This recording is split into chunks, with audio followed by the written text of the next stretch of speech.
show up week in and week out, and our goal is to get better every time we step onto the football field, and I feel like we've done that. Your team really did this a lot for the community. The community's been through a lot over the last over this last year. Yeah. How important is it, or how good does this feel to be able to come away with this championship for the community this way? Oh, it feels amazing. To give them something to be proud of. That was such a big part of our season. We dealt with some adversity. With the tornado and the loss that we had.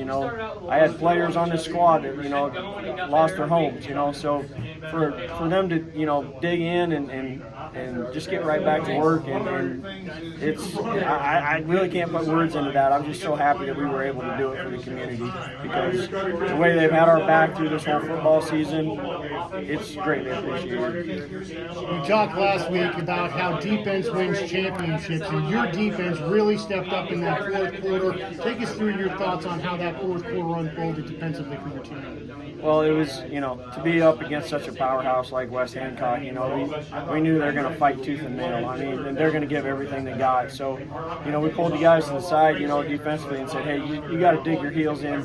You got to be physical. You got to be smart. You had to play every play on defense as if the season depended on it, because it did. That's what it came down to. So those guys, they did exactly what we needed them to do. They made their reads. They attacked the football, and physicality. That's what I told them it was going to take, and I think they won the physical battle today. Offensively, your team put together several long drives, sustaining drives. Really won the battle of possession in this one. Right. Is that the game plan in this one? And what were some things that you guys were working on to try and make sure that you kept the ball out of that offensive plan for West Hancock? Yeah, and I can't say honestly that was the plan. My hat's off to West Hancock. They did a good job on our passing game. And everything wasn't there like it's been all season. So my hat's off to those guys. They were ready for us. But my guys made plays when they needed to. We needed a first down. Zach Nelson, AJ Harvey, Carter Coonsey, put their head down and fought tooth and nail to get a first down. And when they did, that was tough for. I feel like it was tough for West Hancock to swallow that. So sustaining those drives, putting them together, just chipping away, which is not normally something we do. We're a big play offense and have been all season. So, to win this one in a dogfight, it makes it that much more special. What does this phrase mean to you? Tri-Center Trojans 2024 Class A state football champions. I can't put words into it. I've wanted this so long, as a lifelong Tri-Center guy, and I just wanted it so bad for so many people, and to say we got it done, my heart is full. Coach, we congratulate you on getting it done and becoming the state champions in 2024 in Class A for football. We wish your team the best of luck. We wish your seniors the best of luck moving forward. And we'll be talking to you again, I'm sure. Congratulations again. Thanks so much for the time. All season long, it's been a pleasure. All right. Tri-Center Coach Ryan Schroder joining us here on Cougar 105, KMOD. Congratulations again. Coach, what were looking back on it, what were some maybe game time adjustments that you guys had to make? They were ready for a running game. They were ready for Carter, so we changed a couple blocking schemes. We had to be able to, we changed a couple things to get to their linebackers, because their linebackers were filling hard, and then later on they started blitzing, and we knew we had to get the ball out quick. I think that might be the first or second time. I think it's the second time AJ's been sacked all season, so we had to make those adjustments, to pick up those blitzing backers. That backside backer, he was giving us some trouble, so had to make some adjustments there.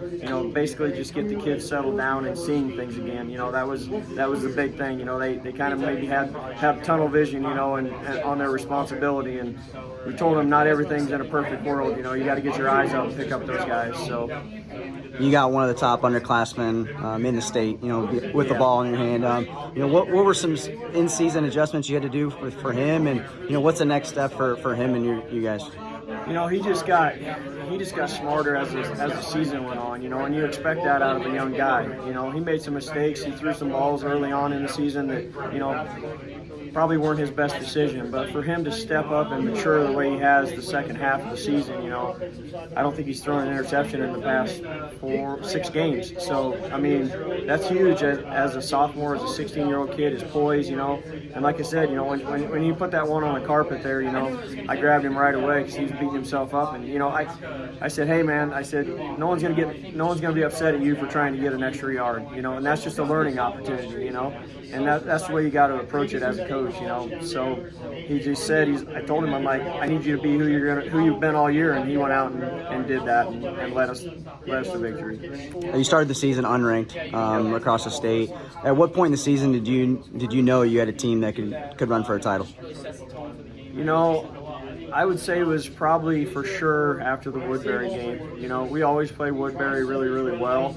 And the thing that stands out to me in that game is they shut down our running game. I don't think Carter ran for 100 yards that game. So our passing game really stepped up that. And, you know, we understood at that point, like, if someone's going to stop us rushing the ball, running the ball, we've got something we can lean back on. And you know, to have both of those things, you know, in your back pocket, things are pretty good. Awesome. Well, congratulations, Coach. Thanks so much. I appreciate everything.